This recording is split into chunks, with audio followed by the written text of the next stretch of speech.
Amen. TNT. Time and talent. What are you waiting for? TNT. And I got the title, I immediately thought about Big Kaboom. and as I sat and thought about the Big Kaboom, and then the time and the talent, when action meets, you have that hard work and that friction going on. You do. You get a big kaboom. You get fireworks. You get a movement. You get action. Things are going. And when you have that big explosion, it can be seen from miles and miles away. What are you waiting for? It's time for us on every level that God has each of us on.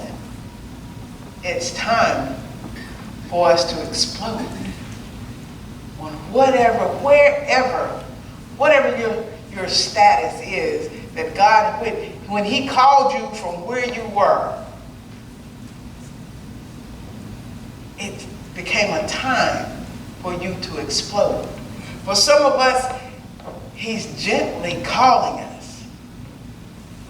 And as He calls us, it causes us to have to do a little work to make that action that begins to create those little poppers, those little fireworks, little baby poppers, when He calls us and we're young in Him.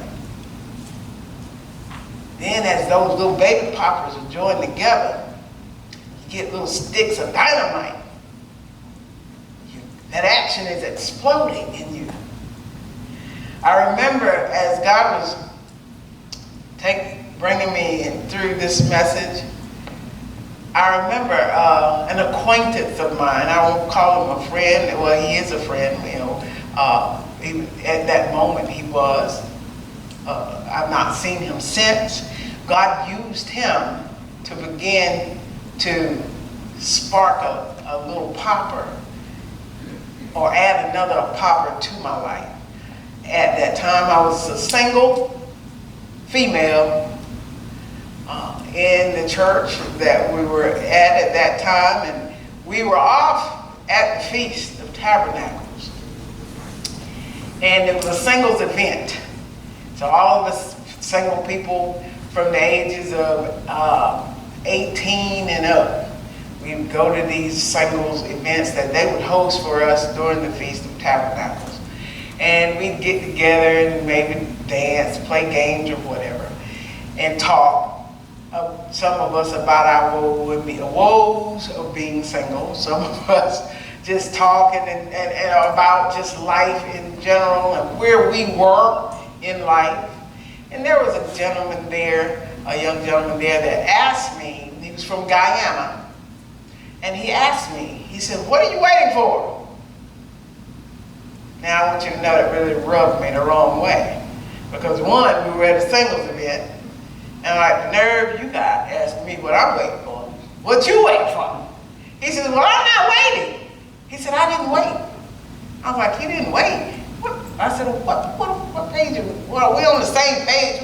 Where you coming from with this question?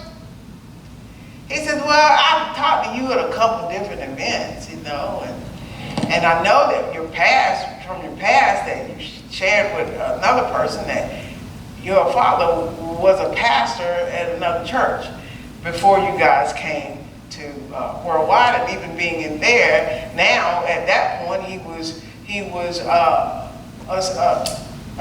deacon serving and speaking and doing sermonettes, and so him being brought up to speed on my family, from a distance he heard this. He came and approached me and he says, "What are you waiting for?" And so at that time, I'm thinking, oh, he's talking about getting married. I'm not marrying him. That was all, because at the singles events at that time, everybody went for that purpose, to look for that mate. You hope at the feast you're going to find that mate.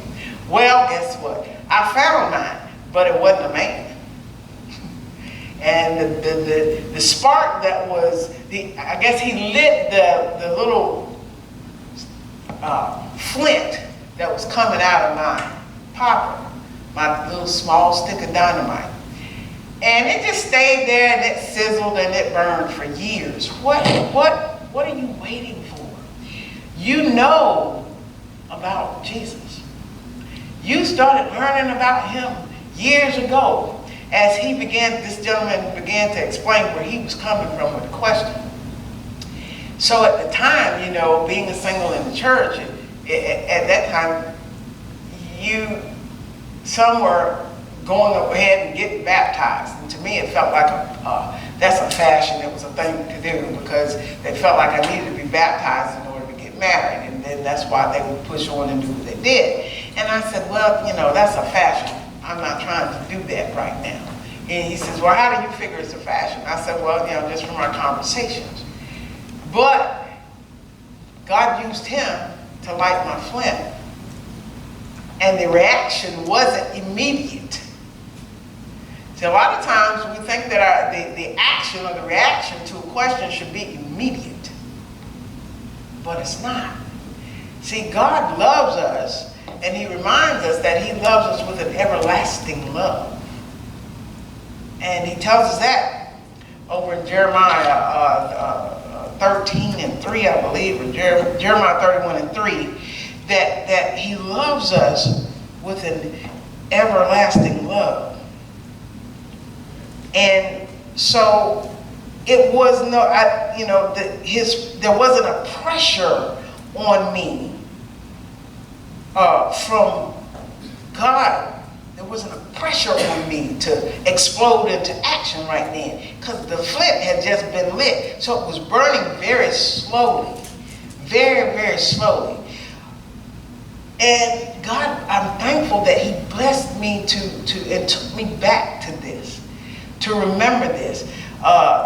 Jeremiah 31:3, the Lord has appeared of old to me, saying, yes, I have loved you with an everlasting love. Therefore, with loving kindness, I have drawn you.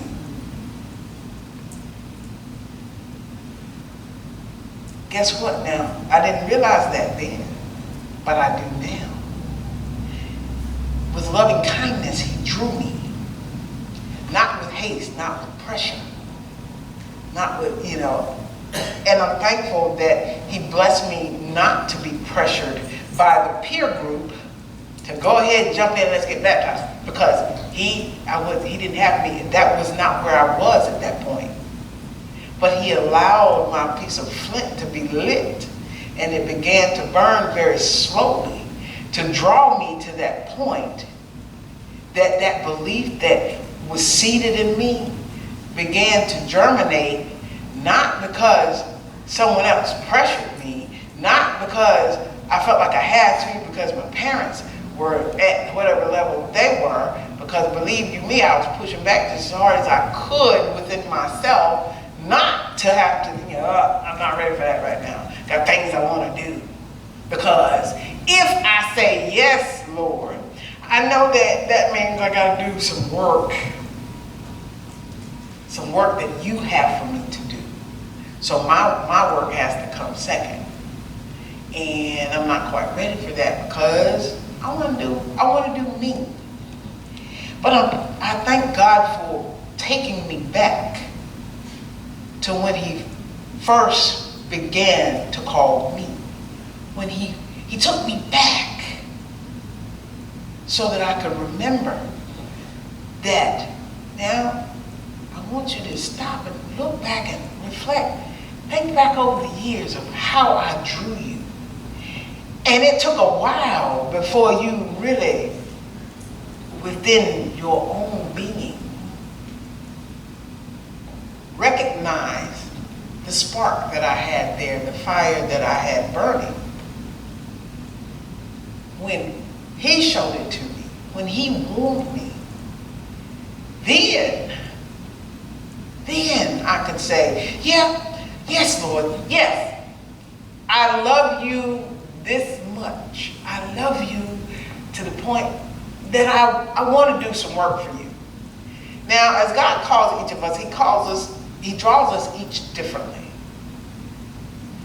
And in doing so, the way that he drew me will be completely different from the way that he drew my dad, my mom, you. And it starts with that thing that's seated down in us. It's gifted to us. It's a talent, whatever that talent is. And God has us working in that gift, in that talent, even before we say yes, Lord. And sometimes, once he calls us, we say, yes, Lord. We come into, we find our church family, we come in, then we forget. We don't begin to pray and ask God, how can I use that gift that you've given me to serve, not just in the church, but to serve all that you bless me to come in contact with, to use that talent and that gift in a way that you blessed me when I was not trying to love you, to walk in the right of you, but I was using it out in the world. I was using it, to impress people. God did not give us that talent and that gift to impress people. But he gave it to us to glorify him. Now you're probably wondering, okay, where is this headed? Where are we headed in this? She's talked about how, and brought me back to recognize and remember how God called me very gingerly. He called me with love and kindness. Because for those of us that have been working to love God and to begin to change things as he's opening up and increasing our understanding and softening our hearts, we begin to work to walk a different way. We begin to work not to think of ourselves, but to think of others. We begin to work to put him first in our day. So we're putting on more of Christ Jesus. Turn with me to Romans chapter 13. Romans chapter 13 and verse 11. In having someone to ask me, what am I waiting for? It set off a spark that God, some years later, began to let that flint burn and cause an action. And as it caused an action, I said, yes, Lord. And boy, was I on fire. We all remember that first time, that first love, we said, yes, we on fire. Woo, woo. It wasn't enough. We couldn't find enough to do in the church. We couldn't find enough to do to help our neighbor. We couldn't wait to get to the stores so we could walk through somebody and ask somebody, how you doing? How you doing today? With a big smile, because we were just on fire. And they say, I'm doing great. How you doing? Woo! I'm blessed. God has blessed me. I'm highly favored. Because we're on fire. After we've been working for a while, as we do physically, we get a little tired. And we start to kind of cutting off what, I don't really need to do that. Or I tell you what, I'm going to do it, but I'm going to just do it this way. That'll be good enough. At least I got it done. Let's go over here. Romans 13, verse 11. And do this knowing the time, that now it is high time to awake out of sleep. For now our salvation is nearer than when we first believed. When we first believed, we were on fire. Like Jesus, the Lord was coming back right the next day. We kept that in our minds. But as we continue to work, and time lapsed, and some of us, I know I have from time to time, I'm not perfect. I get tired. I'm like, no, I'm good with just, go to church. I'm good with going in, walking in the store, and I can see somebody that needs help and I'm not going to help them. Or waking up and finding myself, I begin to wake up in the habit of just, whew, thank you, Lord, and get up and walk. What about that glorified God? We're supposed to glorify him in everything that we do. That first love. Wake up with that fire from that first love. He's trying to wake us back up. And I was so thankful to that he brought it back to me, because I had an assignment that I had to do for the church. And every time I think about it, it knocked me out, put me in a coma almost. I get so tired. Oh, why I gotta go do this? Why come the pastor can't go do it? Well, because I directed the pastor to give this to you to do. Oh, why come I gotta go do this? Okay, Lord, here we go now. And you know what? We'll just do it tomorrow. Then tomorrow comes. Oh, you know it's got to get done. Yes, I know it's got to get done, Lord, I know. Well, how about it? Can we do this next week? He was patient with me. He was patient with me. And he sent me messages all along that you're going to get this done and you're going to do it because I've appointed that you're the one to do this. I was at the post office and saw a lady that knew me. She said, we've been waiting for you. And I said, you have? Yes, we've been waiting for you. I said, okay. I tell you what, I'm going to see you in a little bit. Didn't go do it right then. Went home, started doing other things that I knew I needed to do to serve the ministry here. God was patient. He didn't come and, just start lashing me. He loved me. And I said, Lord, I'm sorry. I'm going to move on this. Because, see, I didn't understand what he had for me to do. I thought it was just about going and taking care and handling the church business. So when I got there, there was a young lady that was sitting there to help me. Back it up. The first day that I went to handle the church's business, I was introduced to another young lady. And as soon as I walked in, it was somebody that I had called ahead and talked with. And I said, well, when I walked in, she goes, oh, I'm going to need this and that and this. And I said, well, why didn't you tell me this when I talked to you on the phone? I don't have time for this. I got in myself and I forgot that I'm working. This is something that's been assigned to me that I'm supposed to glorify God in. I didn't see the purpose. I didn't see the plan. So I left out. I said, see, I knew I was going to do this today. Next day come up, I had to go back. Lord, I'm sorry, I'm going back. I'm going to do this the right way to glorify you. Walked in, there was another young lady sitting there. She came out, greeted me with a smile, went in, greeted her with a smile. I told her what I needed to do. She handled it just like that. See, when God sets it up for you to do something, it don't take long. And so I was like, ooh, that was easier than I thought it was going to be. And I just think I've been dreading this. And she said, you've been dreading it? I said, yeah, I don't know why. She said, I get like that about some things. She said, I had a pulling in my heart to do something. And I just haven't done it. I've been praying about it, but I hadn't moved on it. I hadn't made an action on it. And God began to allow me to minister to her where she was at. And in ministering to her, that was a blessing for her and a blessing for me.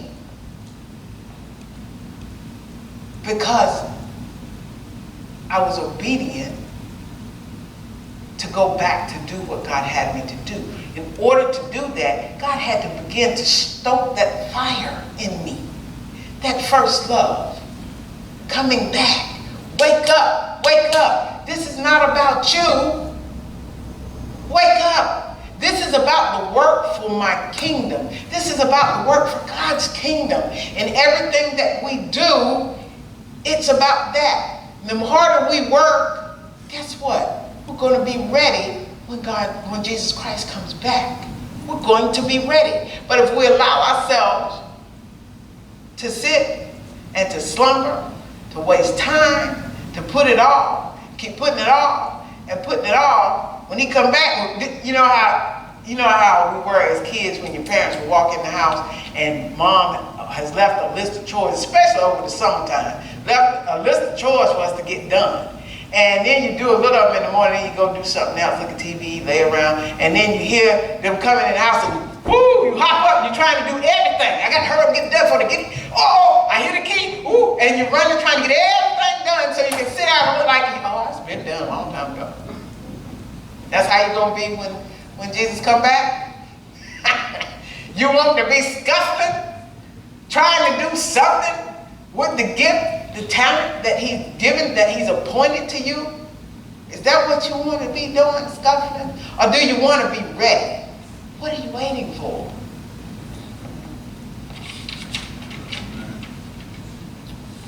As we go through and we're working hard from where we are right now, as God is drawing each of us closer and closer to him from the points that we are. As he's drawing us, we're trying to walk in what he's opening up to us, and what he's giving us understanding in. Ecclesiastes chapter 3.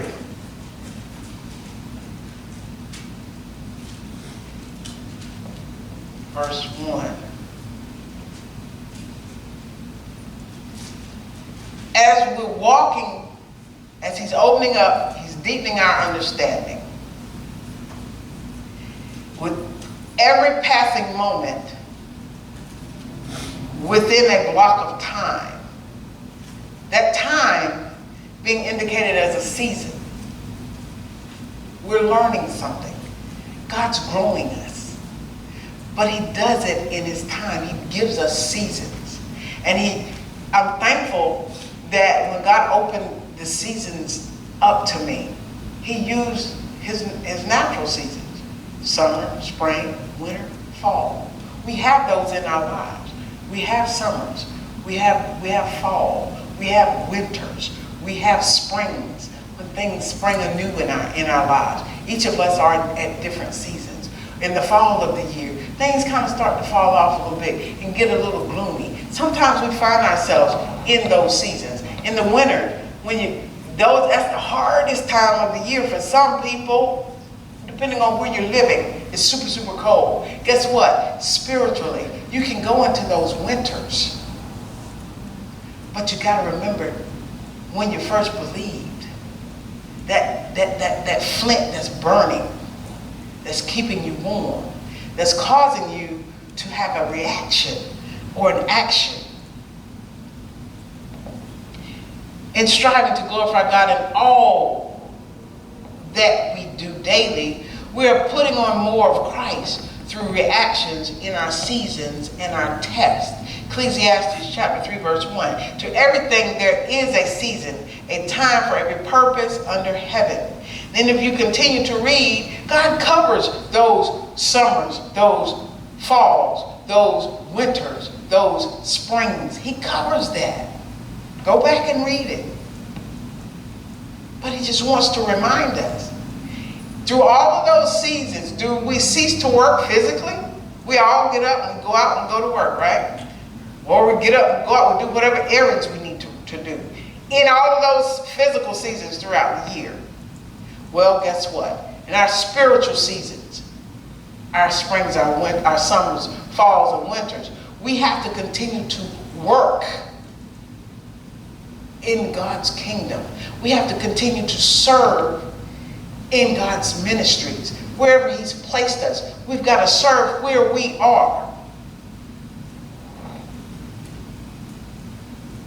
I'm thankful that he blessed me to have the example of my parents.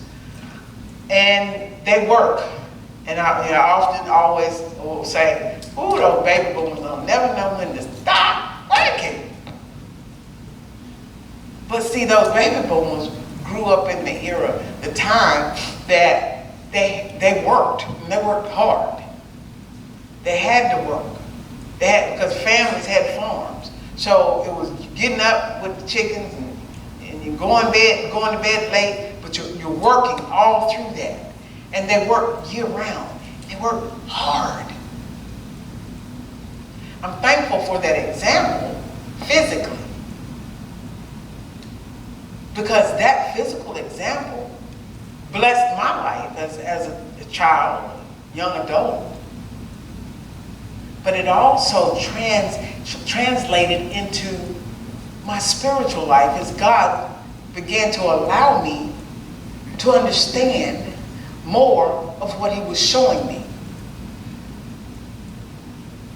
When he allows me to be able to look on the lives of my parents and see how he has caused them to be reactive, to have that spark that glorifies him in everything that he's blessed to their hands to do in life.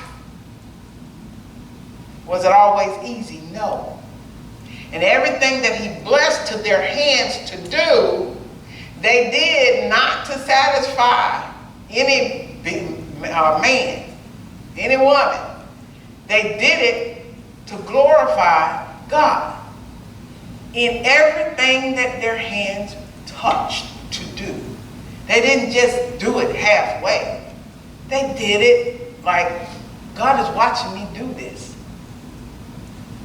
So they did it with everything in them. That's what we have to be about. Though I'm thankful for those examples in life. Dad used to tell me as a little girl growing up, he couldn't stand slumber.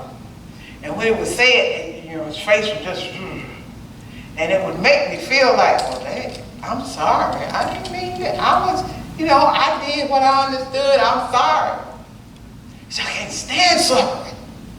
If you're not going to do it right, don't do it. And I was like, okay, yes, sir. Yes, sir. Yes, sir. Yes, sir. And then he'd go off half-handed, just do it. And yes, sir. Yes, sir. They used to tie me up then. Then I went from tearing me up. I was a little girl, then I was a teenager, that really made me mad. Now they tell me I'm stubborn. I'm going to bless my face. No, I wasn't. No, I wasn't. Because half the time I didn't want to do it.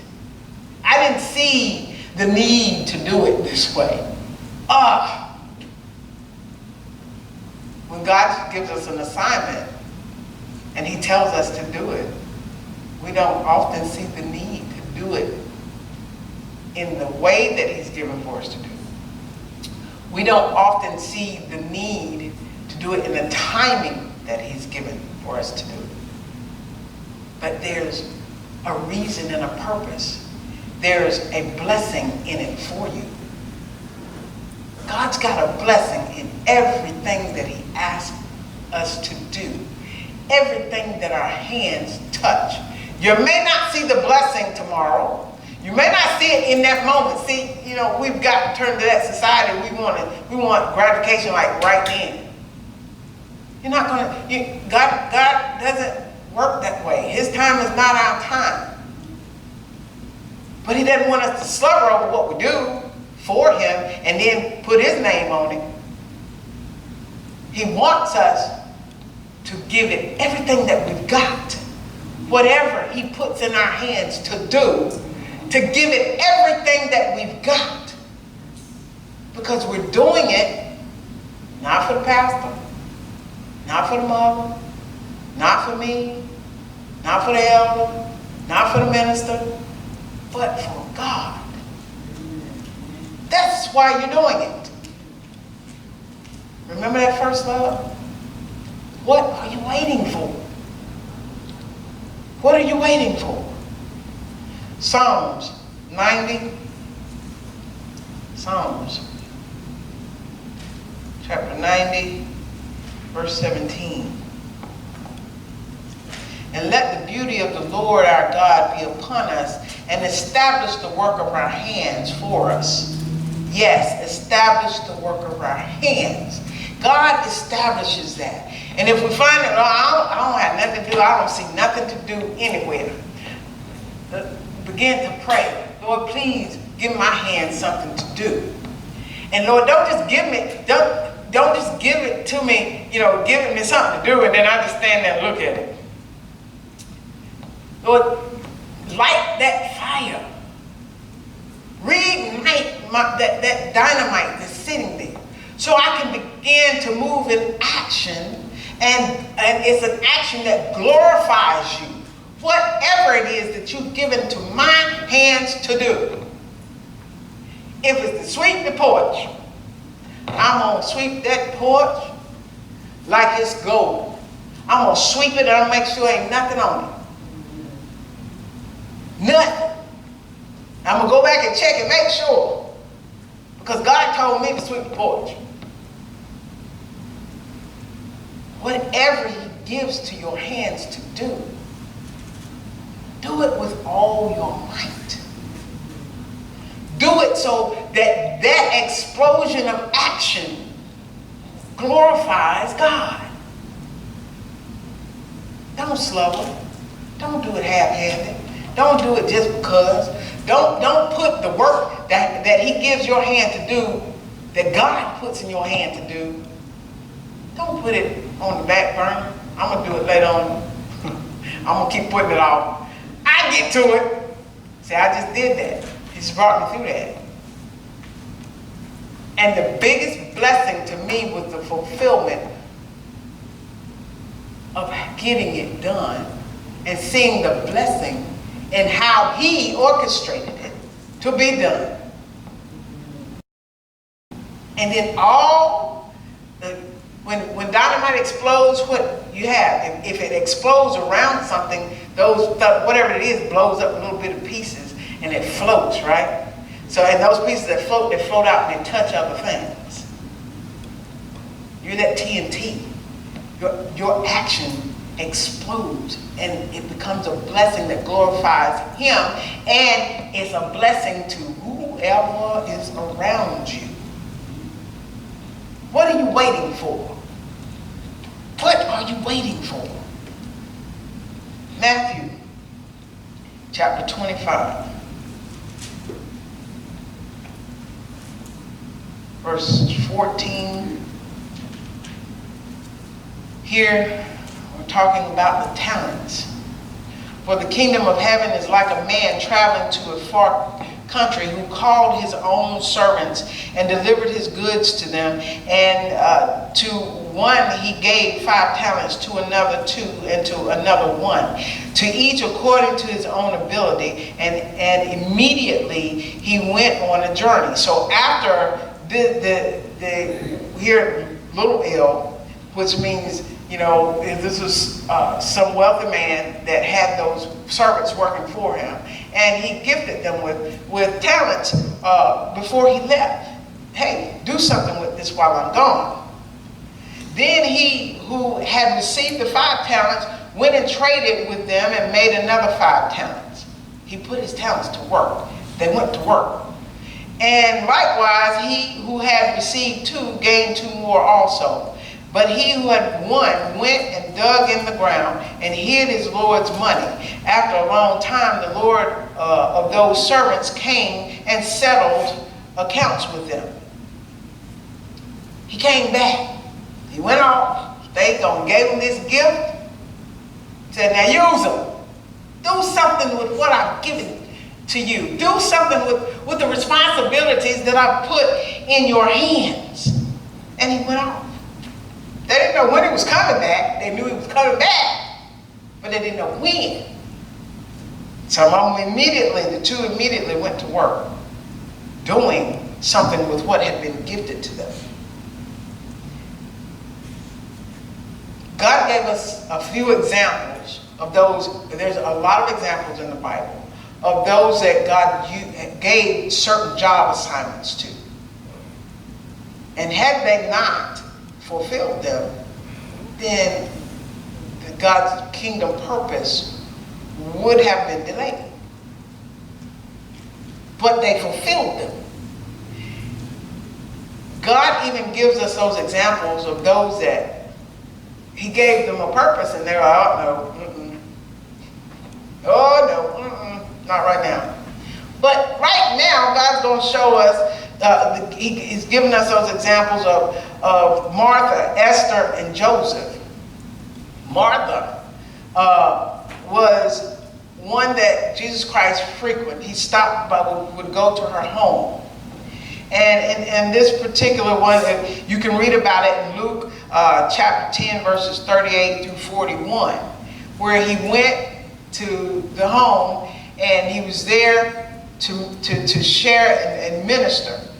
Well, Martha and Mary were sisters. Martha had been gifted with the talent of hospitality. She enjoyed serving in that way. It was important to her. That was how she experienced her growth in where she was. Jesus Christ used that hospitality, her talent of hospitality, to plant a seed with her. See, if we turn right over there real quick, Luke chapter 10, verses 38 through 41. Now it happened as they went that he entered a certain village, and a certain woman named Martha welcomed him into her house. And she had a sister called Mary, who also sat at Jesus' feet and heard his word. But Martha was distracted with much serving, and she approached him and said, Lord, do you not care that my sister has left me to serve alone? If you don't tell her to get up and come out here and help me get this food on the table and serve these drinks, I done worked and got all this stuff. I knew you were coming, and I was so thrilled that you were coming, but she know I need help. What in the world? Look what Christ told her.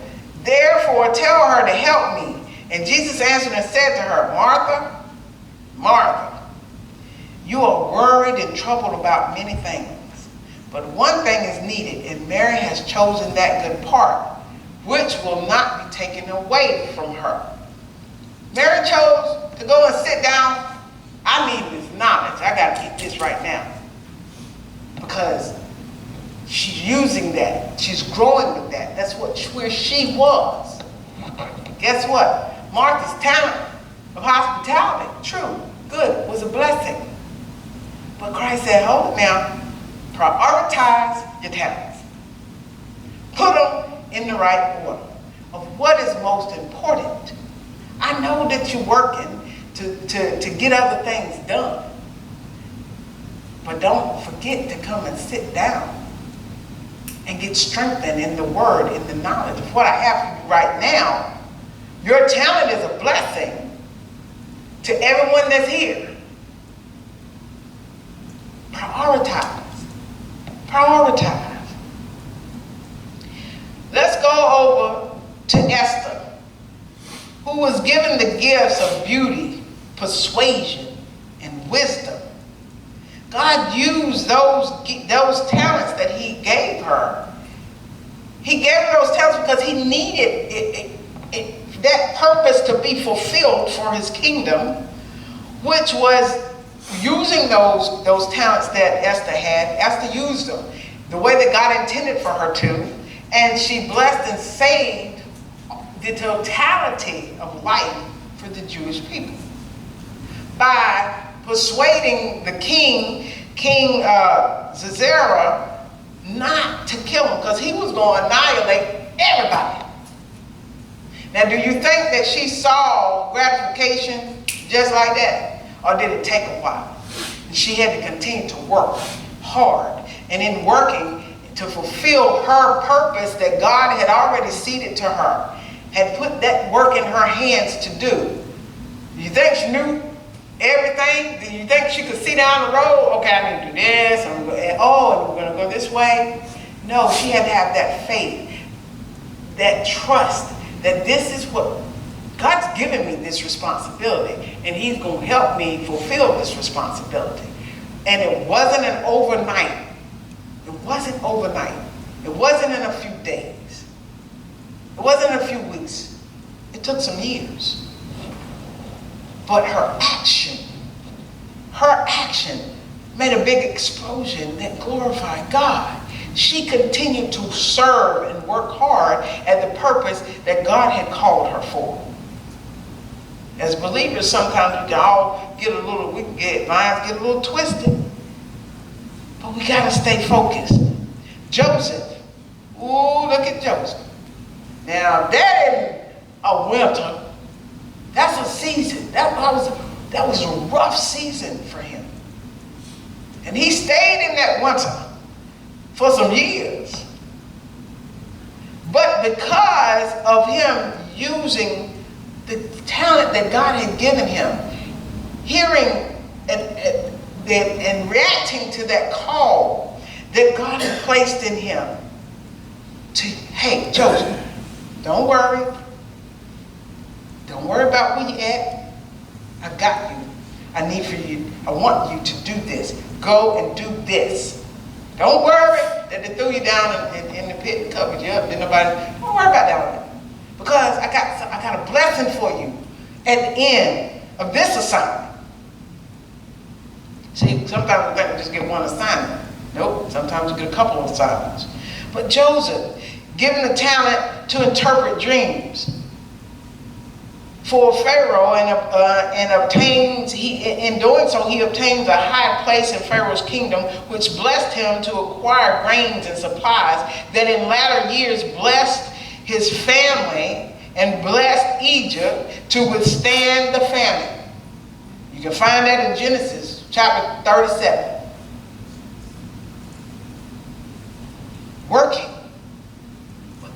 Working with what God has given to your hands to do can not only bless you, can bless others around you. What are you waiting for? God gifted each of them with talents that served his purpose for the kingdom that they would serve going over time.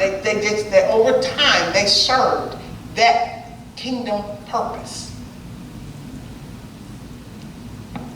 Not just, what we, in today's society, we look at serving that kingdom purpose, as it was mentioned earlier today, by just showing up to service.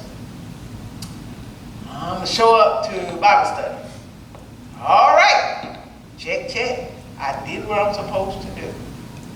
But you got a calling, you got something nudging, almost like a little push. It kind of keeps coming back like an echo.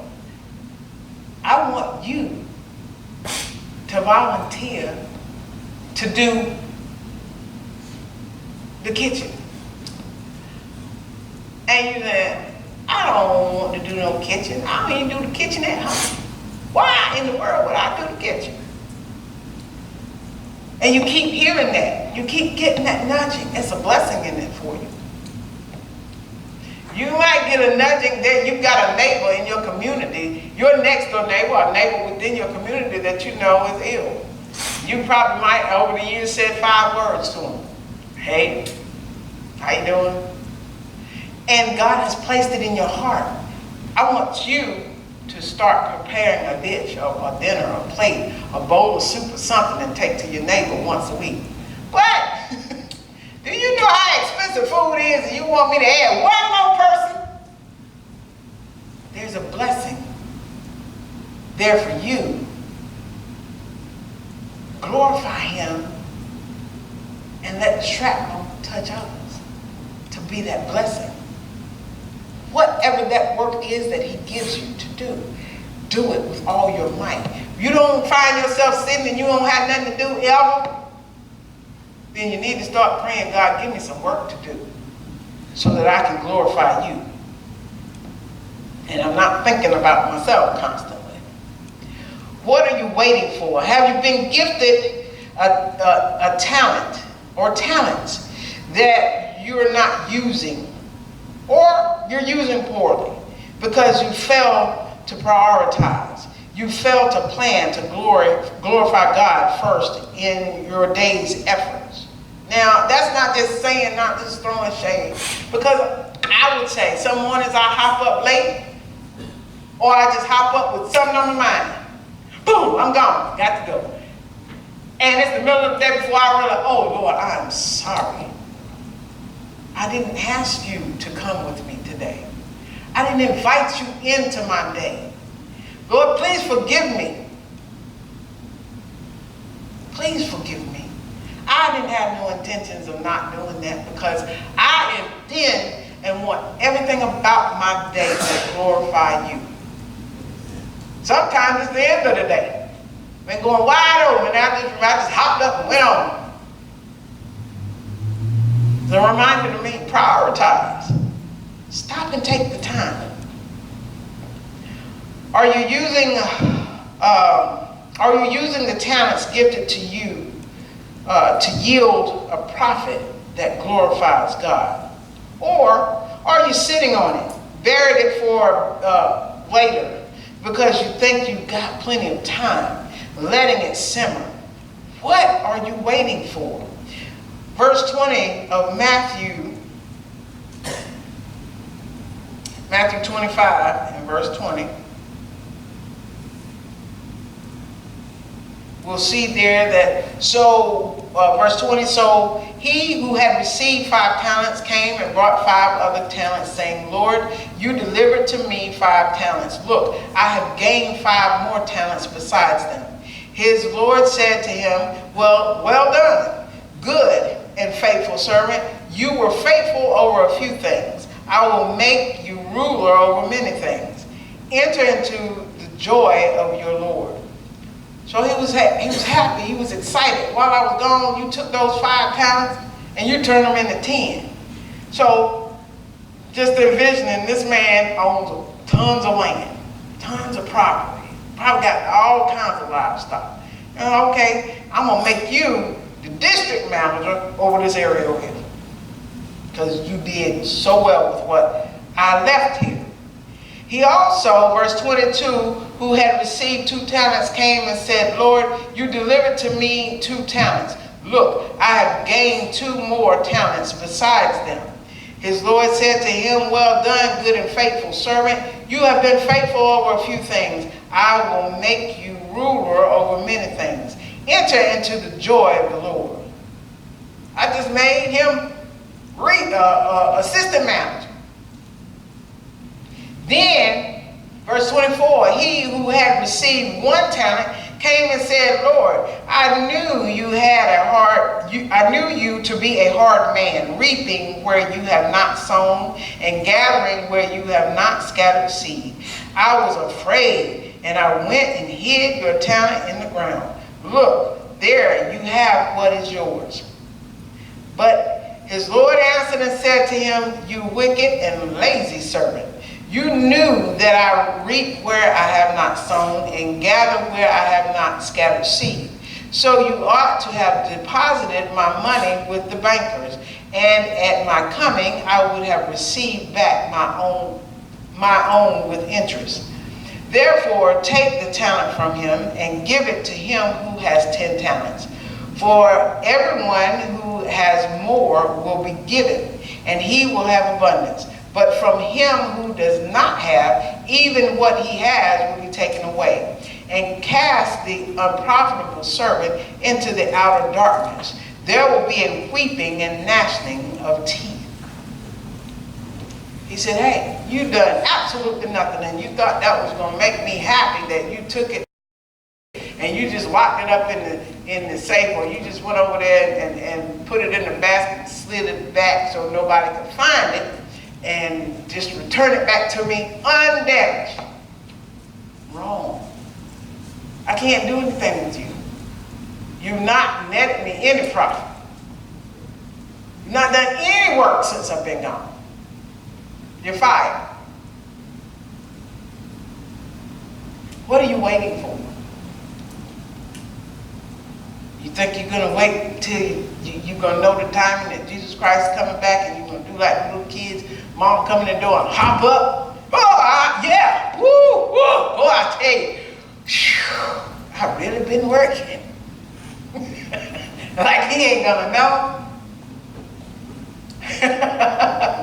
I'm sorry. That's not going to work. In closing, Psalms chapter 90. What are you waiting for? God's given you something to do. He's given you an assignment. What are you waiting for? If God is calling you, and you say, well, how do I know he's calling me? Because you're finding that with the love that's in your heart, you're wanting to be a better person. You're wanting to do things in a better way. Just say yes. Yes, Lord. Yes. And come on. Because we don't have as much time as we think we have. Verse 12, Psalms chapter 90. So teach us to number our days that we may gain a heart of wisdom. Return, O Lord, how long? And have compassion on your servants. O satisfy us early with your mercy, that we may rejoice and be glad all our days. Make us glad according to the days in which you have afflicted us, the years in which we have seen evil. Let your work appear to your servants, and your glory to their children. And let the beauty of the Lord our God be upon us, and establish the work of our hands for us. Yes, establish the work of our hands. Verse 15, make us glad according to the days in which you have afflicted us. Make us glad in that. A lot of times we sit and we, I can't do this because I'm just going through right now. I don't feel well. Oh, I'm tired. I don't know why my energy's not up. Do you think that you're going through is not there as a blessing for you? Because even in that affliction, you have a job to do. He's put some work in your hand. And that is to be that light that glorifies him. Don't, woe is me. I'm confined to the wheelchair. Guess what? Even being in the wheelchair, you can cause a big explosion that can bless other people by the witness of how you've seen God work in your life. When you go to your doctor's appointments, you can be that big reaction that blesses someone else that's sitting in the waiting room. It's easy to allow Satan to steal that from you because you're so focused on what's going on with me. Oh, I feel so bad. Oh, but you're still breathing. You're still living. Whether it's going out to go to the doctor, you're still living. And there's a purpose in that. And no, it's not just to go to hear what the doctor has to tell you about where you are. God can tell you that. It's to go with the purpose of knowing, I don't feel well, but I'm going to go, and I'm going to purpose myself to speak to someone. I'm going to purpose myself to encourage them where they are. And I pray that it glorifies God because I want his light to shine from within me. Yes, even here, I'm not well. I don't feel well. I know that God has healed me, and I'm walking in that, but I'm here to encourage you. That's the purpose for my visit to the doctor today. I don't know about you.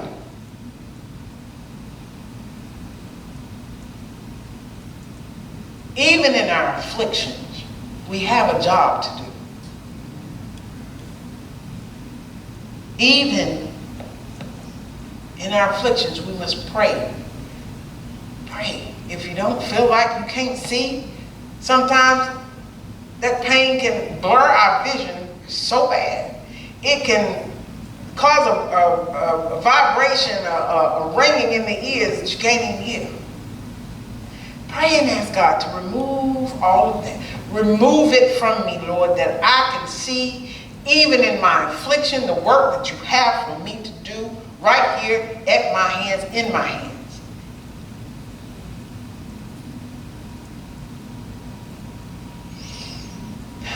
Let your work appear to your servants and your glory in their children. And let the beauty of the Lord our God be upon us and establish the work of our hands. Amen. Amen. Brethren, what are you waiting for?